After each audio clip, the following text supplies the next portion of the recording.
Namaskar.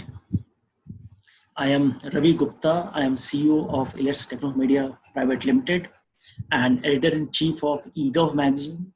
And we have been publishing this magazine for last 16 years. And our agenda is to create awareness about innovation in governance. And we also have a magazine called eHealth, which is again a 16-year-old magazine for spreading the ideas and innovations in the health sector.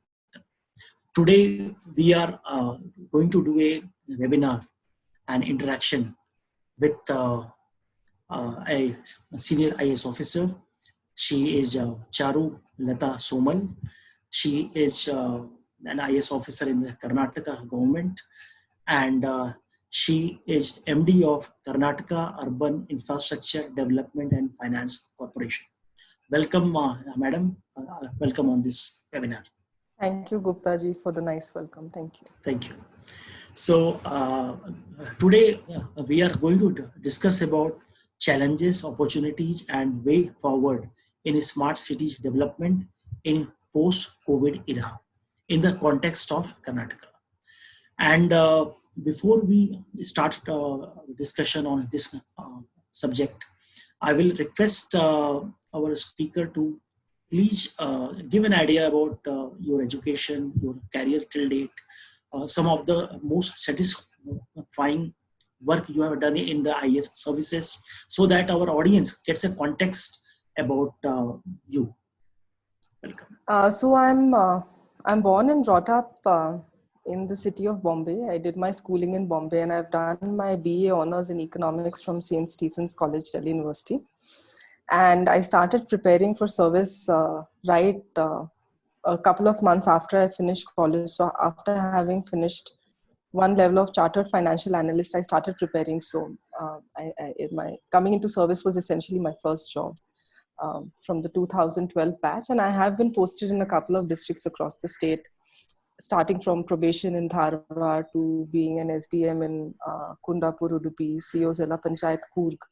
And I was in the CM office for about a year. And I've been Commissioner of City Corporation Shimoga and MD of the Shimoga Smart City also. And after that, I have about 6-7 months back, I joined as MD KU IDFC. Fantastic. Any specific career or the post like you have held, and any work which really made you happy and feel really satisfied that yes, this you were able to achieve for the governance of the citizens? So I think one of my most interesting and satisfying experiences was as City Corporation Commissioner of Shimoga and also as MD of the Smart City. So the urban sector in today's time is actually one of the most challenging and one of the most exciting sectors to work in. So after having been there for about 13-14 months, I'm happy to have carried forward my experience in urban governance by now being part of KU IDFC. So yes, definitely my stint in Shimoga has been one of the most interesting. Fantastic. So before we start the questions, I will ask you about, please give us a brief about KU IDFC itself, its objective, scope and business and the area of jurisdiction, and then we will go in the COVID situation. Yeah, sure. So the Karnataka Urban Infrastructure Development and Finance Corporation, as the name suggests, has two key functions. One is with respect to infrastructure development, and the other is with respect to, financing, refinancing agency. So in the urban infrastructure context, KUIDFC is the nodal agency for the implementation of externally aided projects. We also do implement Government of India projects, Government of Karnataka projects, and also the think tank, if one could say, for the urban development many a times. And KUIDFC has been a pioneer in starting many reforms on behalf of the urban development department. On the financing side, we also, of course, have the pool finance scheme, where we have the mega city, we have the mega city revolving fund, or we have the urban infrastructure development fund, where we are able to provide easy access and concessional loan facilities to the urban local bodies. So these are the two essential services. One is with respect to finance, and the other is infrastructure development. Fantastic. So, in these times of the COVID, like everything is under lockdown except governance. And what has been your experience like after this Corona and lockdown has struck us? And both as an individual and organization, how are you handling the situation? And please also tell us if you are working on any Corona related tasks in the present government ecosystem. So I think as an individual, my experience will be very similar to say your experience or any of the others who are part of the webinar today. Since many of us for a long time have been at home, movement is restricted. And of course, as an individual and also as an organization, we are living in very, very uncertain times, and which does become a challenge to handle. And of course, many of us are doing it in our own respective ways.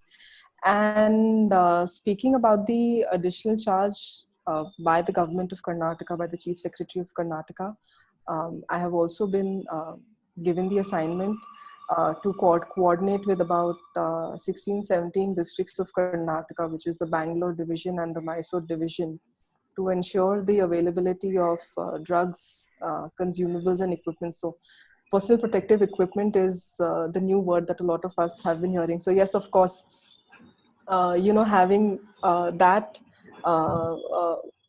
dealing with that was a bit of a challenge, whether we are talking about personal protective equipments or, hydroxychloroquine and many of the others. But we have a very strong team in place, headed by the Chief Secretary, the ACS Health and ACS Commerce and Industries, who is our nodal.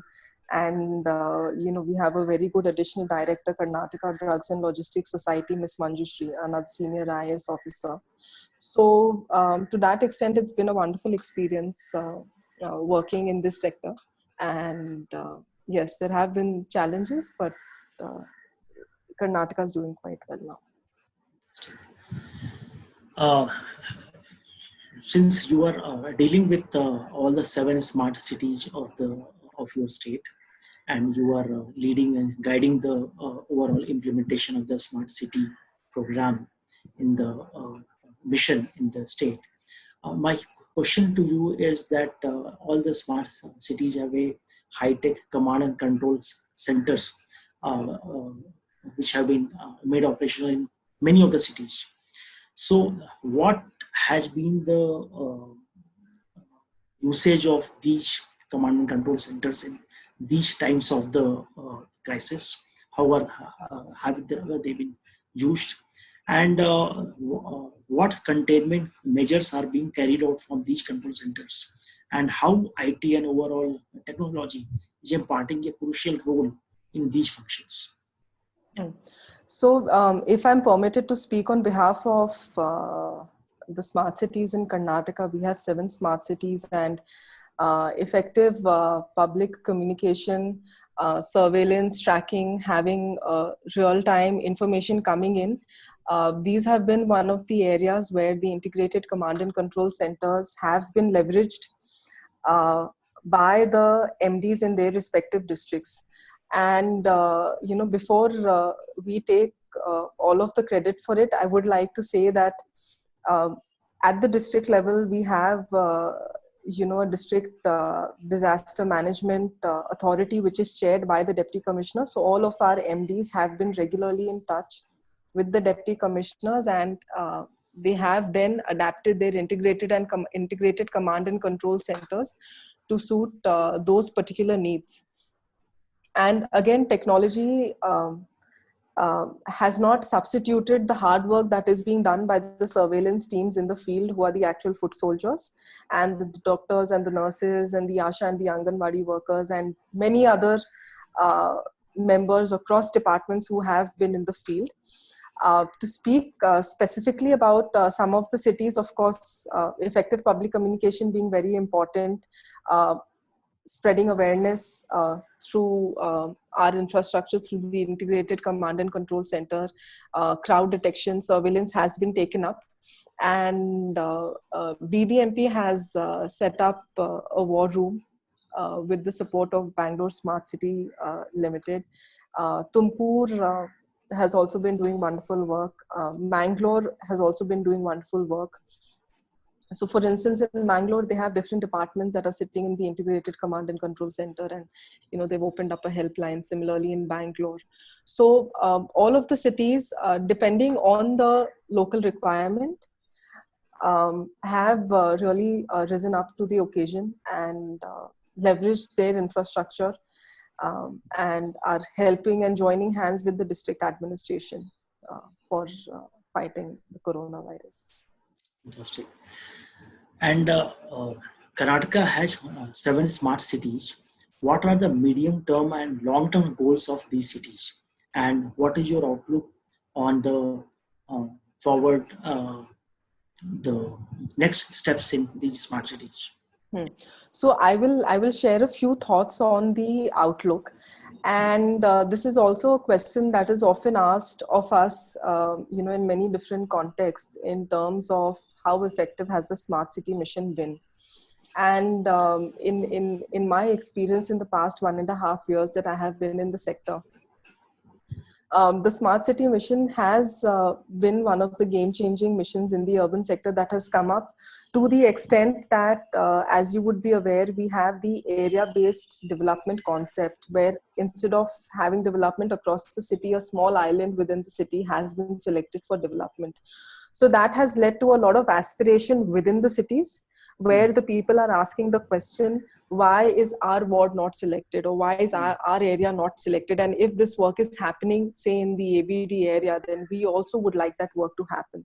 So to that extent, people are asking a lot of questions. And even within the cities that have probably not made the cut, or that are not part of the smart city missions, are also asking the questions. So it is the citizens who are asking the question, it is the elected representatives who are asking that, what can we do now to have our city as part of the next smart city, if and when it is announced. I mean, that is the general feedback that we have gotten whenever we have been out in the field.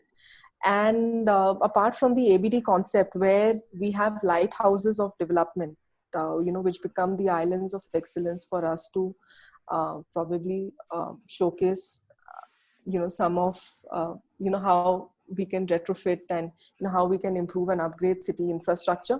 Another game changer has been the use of technology, and that has been the integrated command and control center, because now everyone is talking about how we can use technology.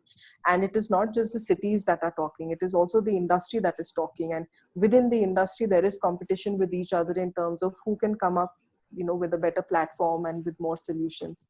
So to that extent, I think it's given a very good ignition to start off with. And that is what I see as the future course, because, we have set the ball rolling in these respects. And, we are talking about higher expectations in the days to come. And with respect to the medium term and the long term outlook, or the targets that we would have in Karnataka. And in Karnataka, of course, each project in a smart city goes through various stages, starting from the state of conceptualization to forming the DPR, to tendering that out, and finally implementing it. And after implementation, operation and maintenance. So yes, operation and maintenance is also going to be one challenge going ahead, that the assets that we have developed by investing hundreds of thousands of crores of rupees, how do we continue maintaining that to that level, will be one challenge that we would have to talk about. And of course, the discussions have also started about that. And in Karnataka, we have reached the stage of implementation in most of our projects across cities. And we have projects across sectors, starting from energy to mobility to public spaces and others. And again, the devil is in the details, and implementation is where we have a lot of challenges. And fortunately, we do have a very good team, again, by the Chief Secretary, who heads the High Path Steering Committee, and our ACS Urban Development Department Principal Secretary, and the team in KUIDFC, and all of the MDs and their GM techs and their teams that have been doing good work. And in this, I would like to mention that Karnataka in 2017, around 2017 and even before that, initiated a lot of measures that have also been appreciated to an extent by the Government of India, where we came out with a delegation of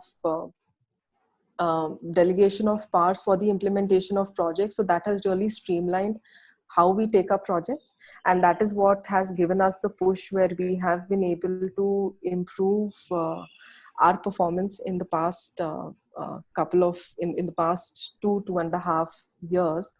And of course, we've also gone in by having urban planners recruited at the level of the city, who have become the Man Fridays and one of the strengths of our smart cities.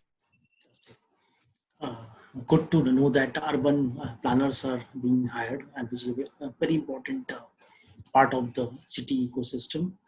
Uh, Please also talk about that. How is Karnataka placed overall at the national level in the smart city progress? So I do not have the absolute data, but if I were to, if I can speak generally, Karnataka has doing well at the national platform as a state, and also the individual cities of Karnataka have also been doing well. And as I have mentioned, some of the steps that were initiated by Karnataka, that has also held Karnataka in good stead. And we have unity of command, and we have clarity of command, and we know which direction we are looking in, which really helps us move ahead in the right direction in a reasonable amount of time. Fantastic. Uh, Give us an overview of the Karnataka's urban scape, and what are the main challenges of planned urbanization in the state, and how do you plan to address them? So in Karnataka, we have about 274 urban local bodies across various sizes.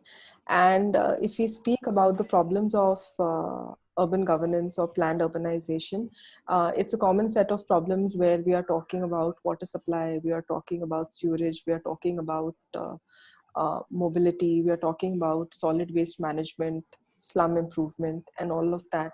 And these problems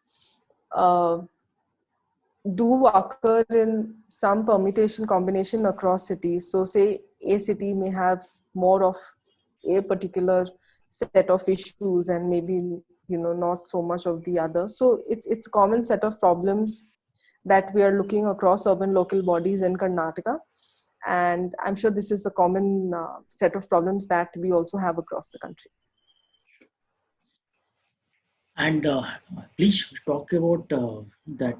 What is the level of digital or digitization in urban governance in Karnataka, and how do you plan to further ramp up technologies to make the city safer, smarter, cleaner, and more livable?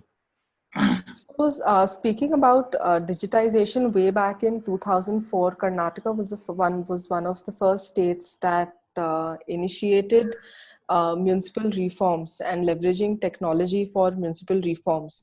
And subsequently, in 2006, we had the Municipal Reform Cell, and of course, over the years, through KUIDFC and through the other agencies within the urban development of the government of Karnataka, we were able to develop a lot of e-governance applications for urban governance.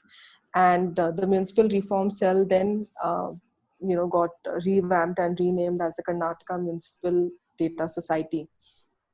And through KUIDFC, we had the Karnataka Municipal Reforms Program way back in 2006, under which a lot of institutional reforms was initiated. And we also had something called the Urban Mapping Cell for digitization of master plans, which was started in KUIDFC. Of course, now it has been handed over to KMDS.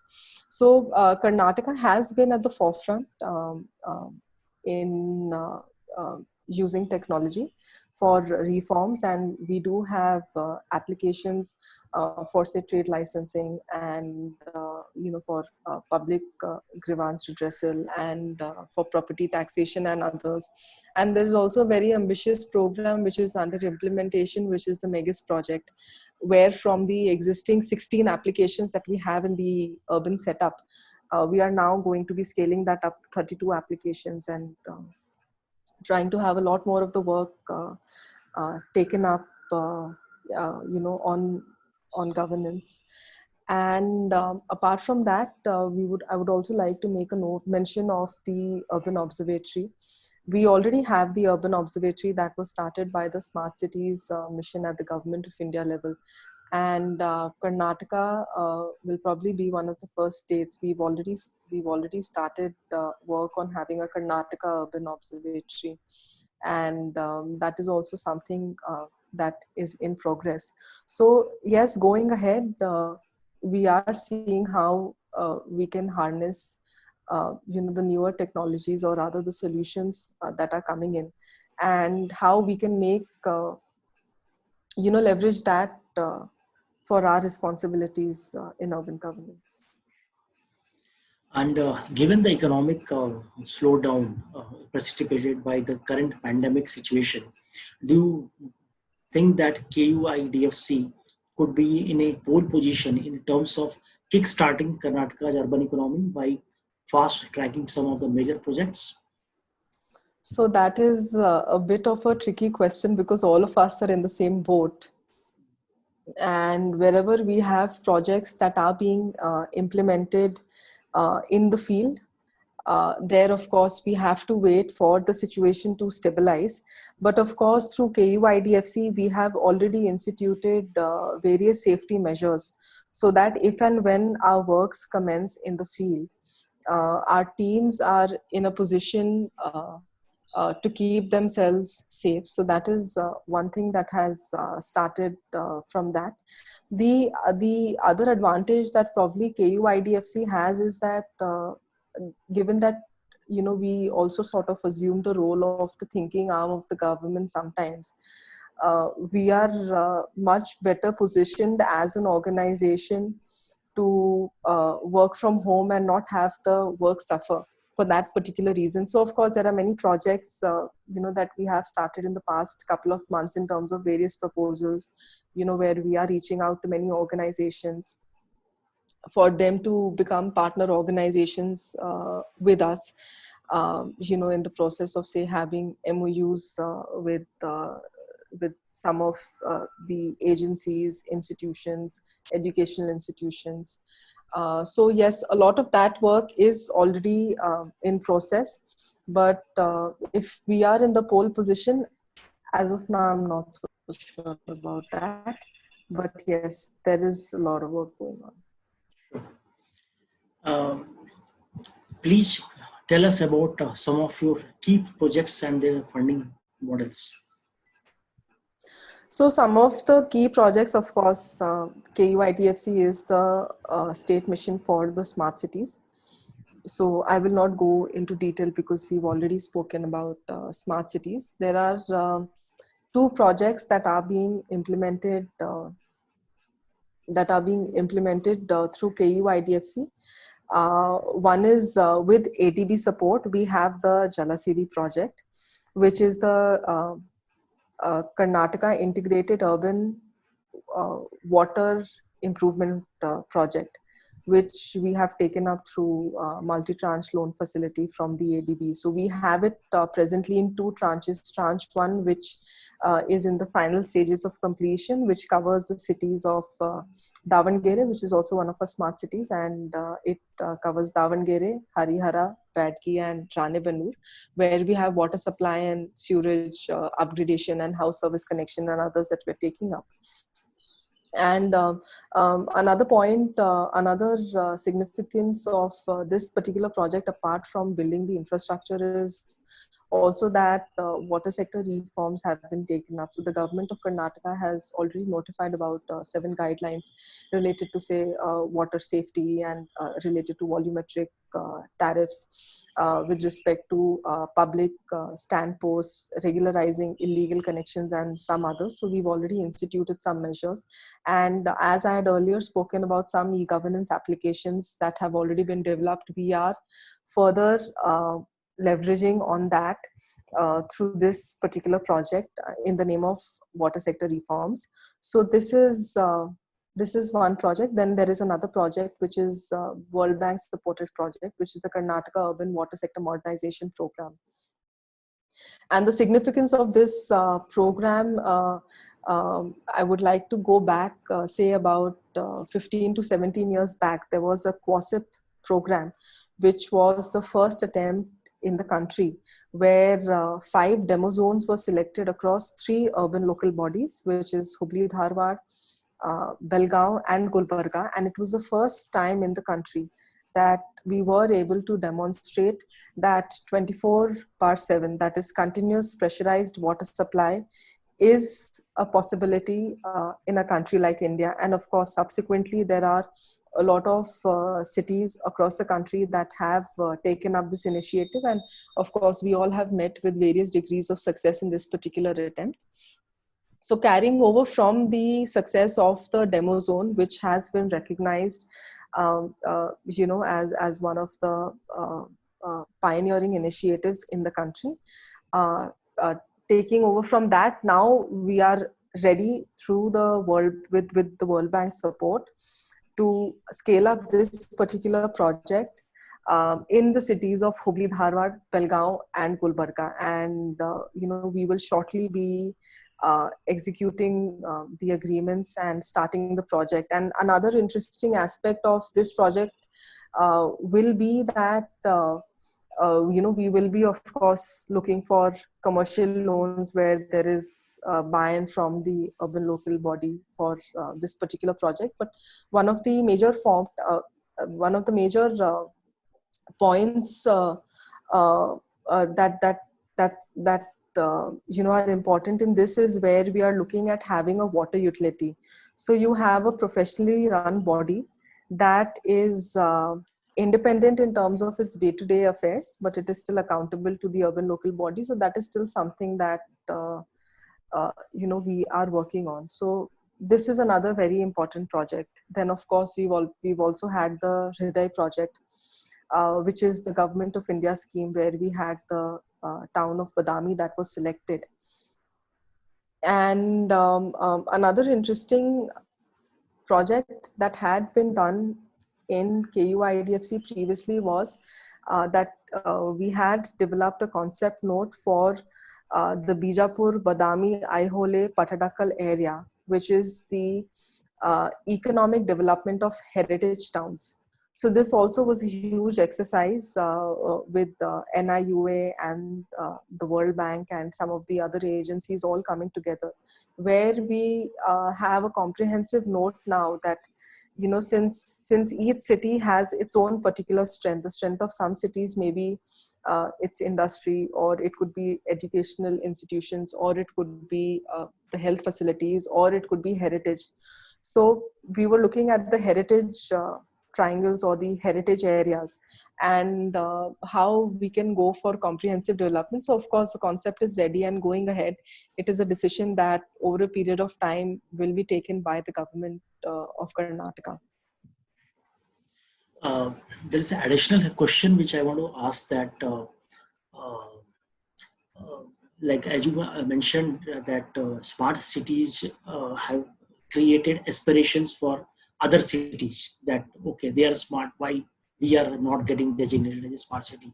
So is there any effort by the state government to declare some of the cities smart on their own, like at the state level, instead of asking the center to support? Like, is there a state government also thinking about doing that? So the state government of Karnataka, and it is something that is also in the very preliminary stages, that apart from Bangalore, we have 10 large corporations across the state. And as we had discussed earlier about the integrated command and control centers, and which as of now were limited only to the smart cities. So one action that we have already initiated, or in terms of what we will shortly start working on, is that we now look at having integrated command and control centers in the other four corporations of, say, Mysore, Bijapur, Ballari, and Gulbarga, that were not able to be part of the smart city mission. We will be starting work on that. And to further add on to the question, in the times of Corona, everyone has taken a financial hit, from the central government to the state government to the industries to maybe many of the individuals also. So I'm not sure to what extent we'll start talking about this again. But taking this question forward, like, are there opportunities for PPP, public-private partnership models, for development of smart cities, or for investment in smart cities, so that private sector is also like able to share the burden and find a revenue model jointly, where like private sector has a deferred payment as per the so if yes. So I'm happy you asked that question, and if for the benefit of the audience, I can just mention with ELITS and with Mr. Ravi Gupta in the month of February, we had a 2-day Karnataka investment meet, Karnataka Cities Investment Meet, which went off very well. And of course, there were many people from industry. And subsequent to that, me and my team for the past couple of months before the coronavirus hit, we were very actively engaging with various persons, and there was a lot of interest in PPP. And as you would remember, even at the time of the event and subsequently also, it was mentioned that even in the private sector, if they have solutions that they would like to take up on a pilot basis, or say if they have PPP proposals, that they would like for us, we are open to have that, say, under the Swiss Challenge method or any other way. We are very happy to collaborate with industry. And subsequently, we did meet a couple of industries, but everything has unfortunately been put on hold. And right now, because, we don't know, we haven't completely quantified the economic outcome of the pandemic that we are facing. So we do not know to what extent we will be in a position to take up and when. So I'm sure we will be. It's just a matter of deciding when. And another point that merits mention is in many of the conferences and forums where we interacted with people, we had a lot of people who were part of various investors from other countries, or business associations and other commerce and industry and other places, where they were very interested in getting investment into the cities. And that was also something that we were looking forward to, but we'll have to wait for the situation to unfold to see when we can restart that process, and whether we still have interest from investors, not only in the country, but also investors from abroad, if they would still like to come and invest. There's another question which I want to ask you, that you mentioned about 274 urban local bodies in Karnataka. And Government of India has a Startup India program, and there is another program called Digital India. So there is a way to actually allocate a minor amount, a small amount from each urban bodies for trying out pilots with startups on the urban. So there was a discussion around this in the conference we had done in Bangalore with you. So your ideas and suggestions on this? So a lot of startups are very much interested to participate in Yes, one activity. yes. So we are also very interested in reaching out to startups and working with startups. Unfortunately, the virus has sort of put a block to many of those efforts. So, for instance, every year in the government of Karnataka, through the ITBT, there is a grand challenge, event where problem statements are given. So we have formulated certain problem statements, and we were interested in partnering with the ITBT, or going ahead, even if we have to take it up independently. We were interested in throwing out challenges irrespective of how we do that. We were interested in throwing out challenges and problem statements, and also keep some money apart for that, and see how we can encourage innovation in our city. So that was one of the initiatives. Then, as you would remember, is when our chief minister was in Davos, at that time he had made an announcement with respect to having a center of excellence, and that also found mention in the budget this year. And we have also initiated talks with a university and a couple of agencies, that can we look at having a center of excellence or a center of innovation um, in the urban context in the government of Karnataka.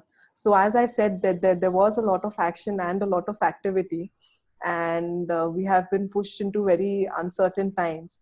So it's not a question of if, it's now a question of when. So of course, we are going to continue these efforts, and we are committed to that. But we do have to wait it out a bit and see when can we start setting the ball in motion. Sure. So I will take some questions from the audience, which are on your screen also. So there's a question. Let me start to go upwards. Yeah. So the first question is that how much smart city projects are affected due to COVID? So one thing is, as everyone would be aware, is because of the lockdown, there were a lot of restriction on activities. So to that extent, all of the smart cities where the work was going on in the field were affected. And in every work setup, there are people who work from different parts within a state or different parts within a country. So as with any other place, we have also had movements where people have gone back to their homes or families. So to that extent, it is something that we are now looking at restarting, because in the coming weeks we will be hopefully looking at relaxation, and depending on the district situation being stable, we will be in a phased manner opening up the implementation once again. And going ahead, the availability of labor, yes, it is going to be a challenge. In many of the cities, we already have local availability of labor, but whether it is sufficient to, uh, you know, uh, have 100% momentum, maybe no. And also with respect to the availability of material and the logistics of the same. So there will be it'll be a bit of, it'll take some time before we are able to grease our logistics, and ensure that we have adequate movement of labor and machinery. And of course, it does not come at the cost of compromising the safety. There is a question around what are the smart healthcare measures smart cities could work on in future to combat such outbreaks? So one of the smart health measures that has also been instituted in the city of Hubli Dharwad has been with respect to telemedicine. So that is one of the things that can be taken up. And of course, apart from that, for instance, in the city of Pune, they have a wonderful initiative that has been taken up, which has been a very low cost initiative. So yes, there is a lot of scope in the sector of health. I have an additional question on this, that do you think that urban local bodies now after this COVID situation would think about more emphasis on health sector also? Again, we need to understand the division of responsibility at the level of the government, because just as we have a department for urban development, we also have a department for health. And if you look at the urban local body does not have expertise, um, uh, expert health professionals to undertake many of the challenges. So we cannot look at the urban local bodies acting in isolation. They are always supporting the health department, and the health department is concurrently supporting the urban local body. So say one thing that we can probably get out of it is, can we have standard operating procedures or protocols that anytime we are faced with the situation like this, how are we able to leverage our resources as an urban local body, and how do we ensure seamless flow of information and communication and coordination with the concerned health department. So even at the conference that we had in February, this was also a point that had been discussed. And this is one opportunity that going ahead can be taken up, because at the end of the day, we also have to not only have systems and procedures in place, but then we also need to have capacity building. As of now, the urban local bodies are only looking at, say, to an extent of solid waste management, or they are looking at trade licensing and, health safety to that extent. But there is still a very strong, the surveillance is still done by the district surveillance officer. And, we still do require a district surveillance officer. We still require a district health officer. So it's more about identifying our strengths and coming together for that. Another question is that Karnataka state is considered as a leader in adopting e-governance and technologies. To what extent technology is being used to combat corona pandemic by smart cities? So I believe that question was Yes. answered to an extent in the beginning, where we spoke about the integrated command and control center. And again, as I mentioned, is that each city is working in close coordination with the Department of Health, with the Office of the Deputy Commissioner. And it's all a combined effort, not only at the level of the city, at the level of the district, but also at the level of the state. And just as 6 to 7 of our cities have integrated command and control centers, we also have a dedicated state war room. I'm not privy to the details of the work that is going on, but we also have a state war room where technology, is being used for various aspects of coronavirus management. There's a question that what are the behavioral changes that you see among people in the times of COVID-19, and how do you see these changing governance in post-pandemic scenario? So I think in terms of behavioral, one of the most obvious changes that we see is social distancing, having masks, and maintaining personal hygiene. And these are some of the habits. But then, of course, there is also a larger question out there, that what is it that we have learned? Are we more conscious about our lifestyle and our practices or not, is also something that is more for individuals to answer and for us to see in the times to come. There are some similar questions, so I think they have been addressed, but I will just read it. And if you have to add something, you can add. How various command and control centers across the states have helped administration. I think you have answered that anyway.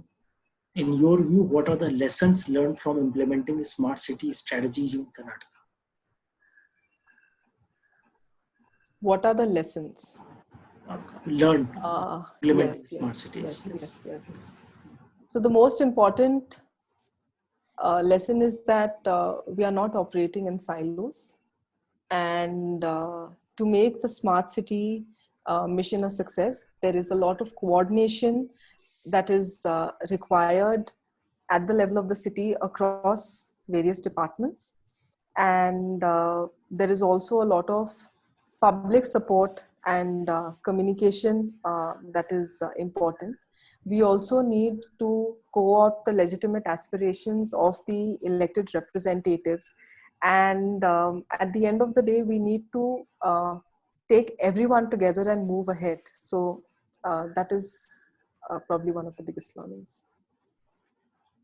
I think there are similar questions about health, which I asked people asking. So, Gupta ji, if you permit me, with respect to health, there is one point that Yes, I would like to mention. Is there is something called wastewater-based epidemiology, and a lot of us would have read articles in the newspapers where in various other countries they are analyzing samples of sewage of the cities to understand the patterns of the coronavirus, or to identify whether the virus is present, and if it is present, in what concentrations.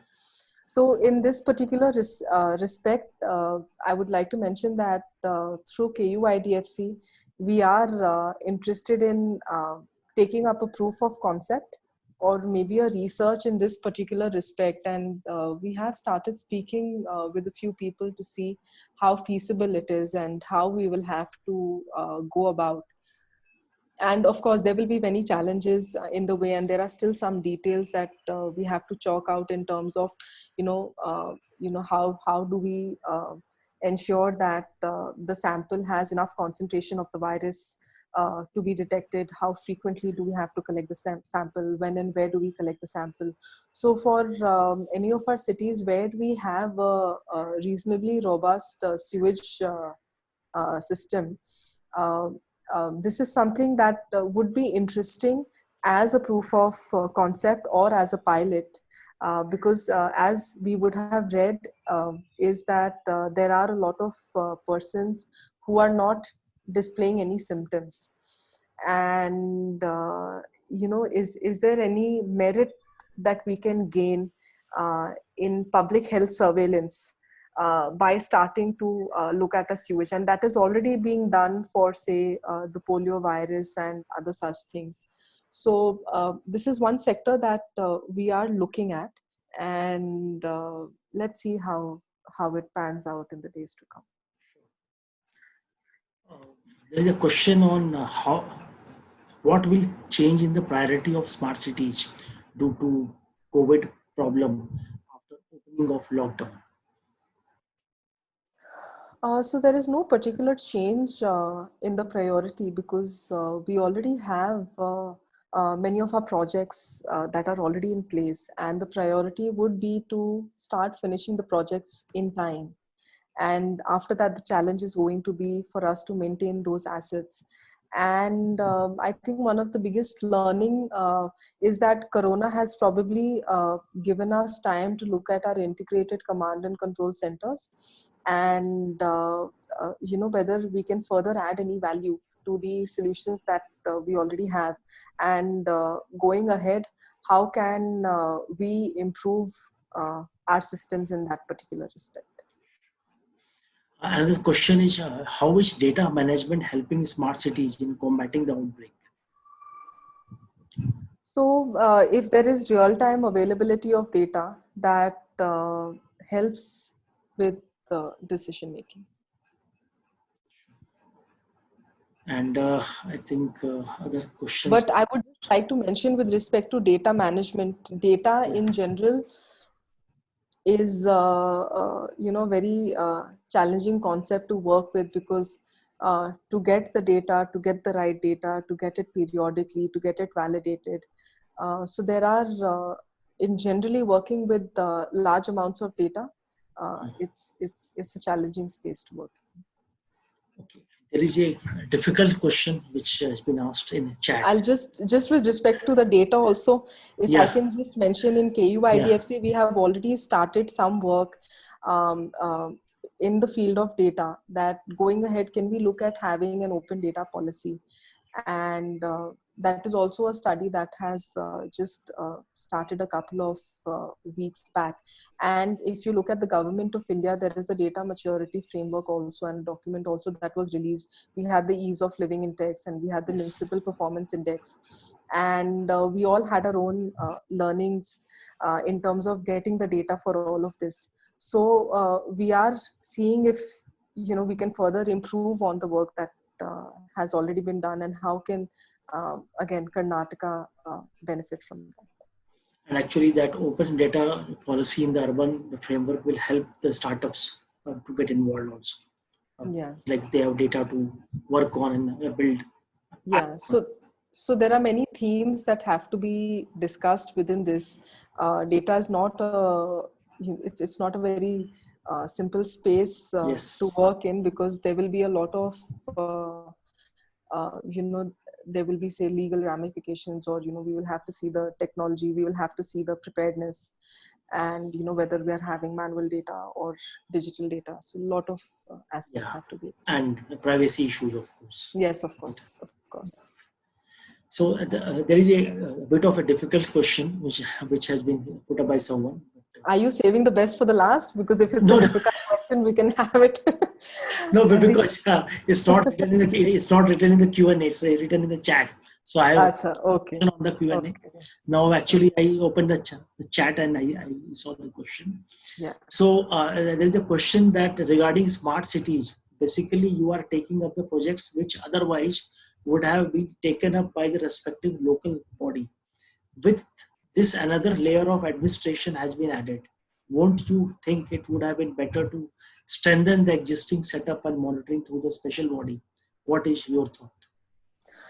So it would not be correct to say that the projects that we have taken up would have otherwise been taken up by the urban local bodies, because anyone privy to the health and status of municipal finances would be aware of the fact that many of our urban local bodies, irrespective of the size, are largely still dependent on government grants, which comes in the names of various schemes. So for instance, couple of years back, we had the JNNURM, we have money coming in through the 14th Finance Commission. And in Karnataka, we have the State Finance Commission. And each of these schemes, they have projects, works rather, that are taken up. But the good thing about Smart City is that the Smart City mission did take in the aspiration of the people when the Smart City program of when the project list of each of the cities was formed. And it is not necessarily limited to just having, say, roads, or just having drains. And say, even if we are looking at such infrastructure, the general criteria has been that is there any smart element. So we are not talking about only about laying roads, but we are talking about smart roads. Again, Karnataka had been a pioneer, where in Bangalore we had the tender sure roads that were taken up. So we are talking about having undergrounding the utilities and ducting the utilities. And one major push that we have gotten through the Smart City, which generally would not be taken up by any of the urban local bodies, is public placemaking. So a lot of public spaces have gotten a big push, and each of the cities has been able to identify one significant public space, and they are really redefining that and reimagining that. So there is a lot of innovation that has come in, and it would not be right to say that it has added another layer of administration, because we have technology now that has come in, integrated command and control centers. The talk of that has started now, which was to an extent not so loud earlier. So there are a lot of benefits and merits, and many of the smart city projects do have element of smartness, or innovation that we talk about.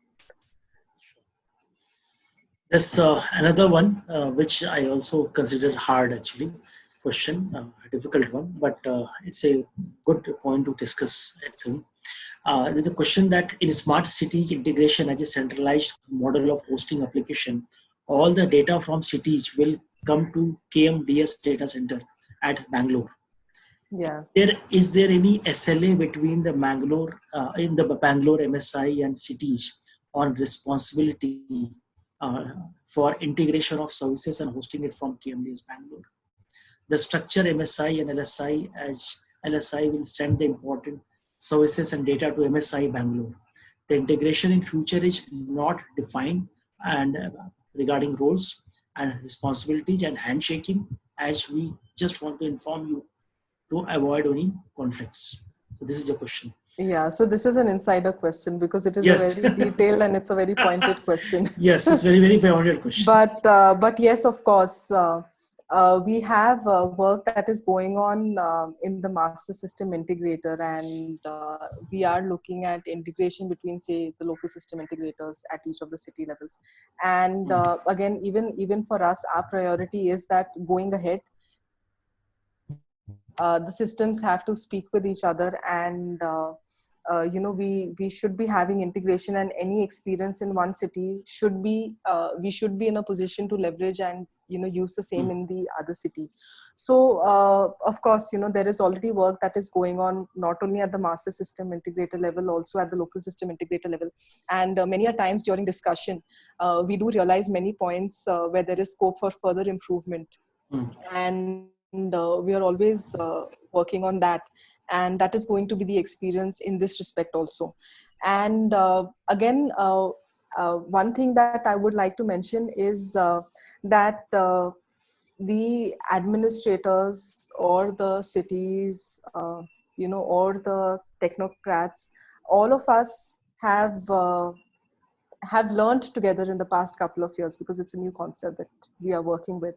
And there may have been a few hits and misses, but that doesn't fault the intention of the government. It does not fault the intention of the city or the intention of the state. So the intention is good, and few hits and misses, we always introspect and we improve from there. There's a question, another question asked now on the data. Yeah. Is the data analytics platform same across all the smart cities in Karnataka? If not, how are they integrated to get a common picture across the smart cities in the state? Yes, so as of now, each of the cities had their own tenders that were called out, and each city did go about in its own way. And we are all in different stages of development. And I will not say that data analytics is the same across. And given that we are still work in progress, that is still a sector that we're working on. There's another, I think this is the last question. This is about how many smart city command and control centers are converted to emergency and response center. And just to I will add this, complete the question. What is the status of Shimoga Smart City ICT tender, as COVID situation will affect in processing this last Karnataka Smart City, and any timelines for same? So this is another insider question. It's a question. Yes. So of course, we have 6 of our, out of the 7 cities, we have 6 of the cities. And from the information I haven't, from the last time that I checked with respect to Shimoga, the city has already started evaluating. So they have already called for the tender. And in fact, if you look at the document of Shimoga Smart City compared to any of the other smart cities, it has been one of the best documents in terms of where it has been able to give a very comprehensive solution. So we are talking about intelligent transport management. We are talking about intelligent traffic management. We are looking at city surveillance. We are looking at a solid waste management solution. So there were a lot of loose ends that through a lot of effort and wide consultation, when I was there in the city of Shimoga, we were able to tie up a lot of the loose ends. And then, of course, the document then went in for tender, and now it is in the stage of evaluation. So I'm sure sooner than later, they will have work starting on the integrated command and control center in Shimoga also. And maybe it's one of the centers that, one should look out for. There is a suggestion that cycling lane should be provided alongside of the pavement. So yes, of course, in many of the smart roads, wherever the width of the road permits, we have taken that up.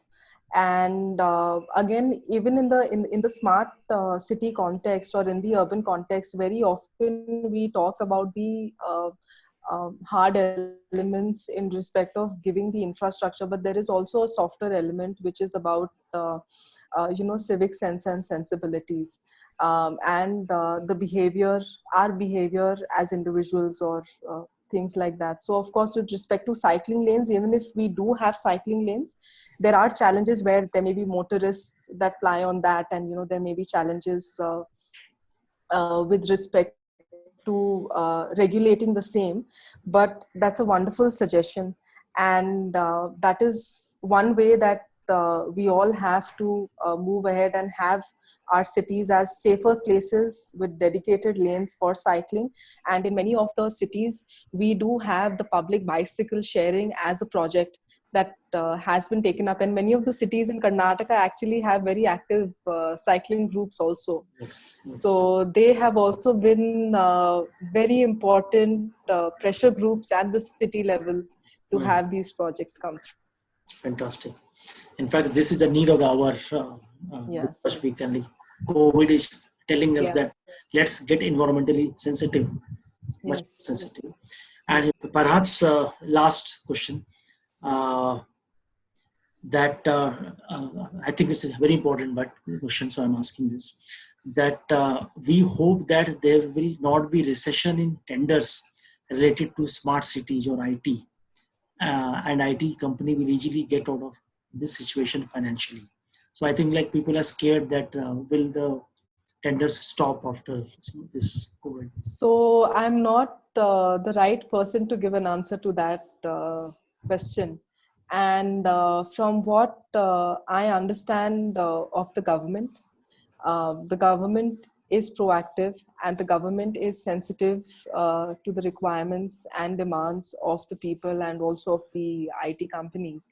And depending on the situation, it is a decision that will be taken at a much higher level. Fine. And if you allow, I can ask another one, the last one, because someone has asked this. But again, this is highly related to this discussion. Someone is asking that what is the plan for improving internal operation performance of municipal / smart cities and use of technology for same? Internal operations, could you please I, clarify that for I, me? I think it might be the e-governance in a municipal system, like internal your G2G or G2C services in a municipal environment. So again, when we are talking about municipal reforms and we are talking about the use of technology in the context of Karnataka, it is not just the smart cities. So through the smart cities, we have had the integrated command and control centers. But as I have stated earlier, starting way back in 2004, 2006, a lot of e-governance reforms, municipal reforms, and institutionalizing those reforms were taken up in the government of Karnataka. And through the Karnataka Municipal Data Society and the Directorate of Municipal Administration, there is a lot of effort that is going on. And not only do we have work that is going on, say, in the context of e-governance and having digitized data, but we also have the urban mapping cell. And there are projects that are underway. Since those projects are not directly within my purview, I will not have the complete details, and it will not be proper for me to share. But there is already a lot of work that is going on, and then to add value to that, we are talking about the urban observatory, where we are looking at data coming in, and KMDS is one of our best resources for getting data from across urban local bodies. So I think we have done with all the questions, and thanks for answering them so patiently and so well. Thank you.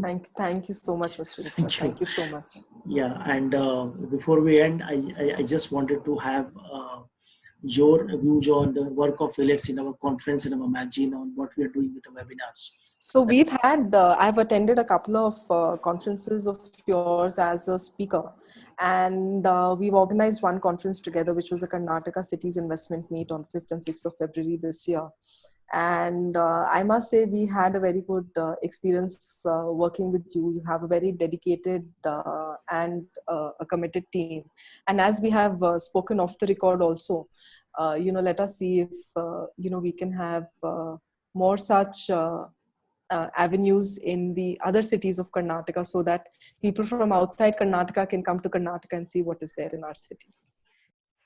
With this, we thank you, Charulata ji, and we thank you so the much. audience.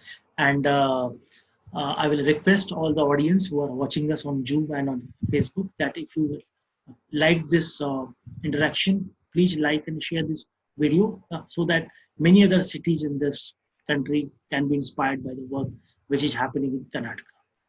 Namaskar. And thank you so much. Thank you.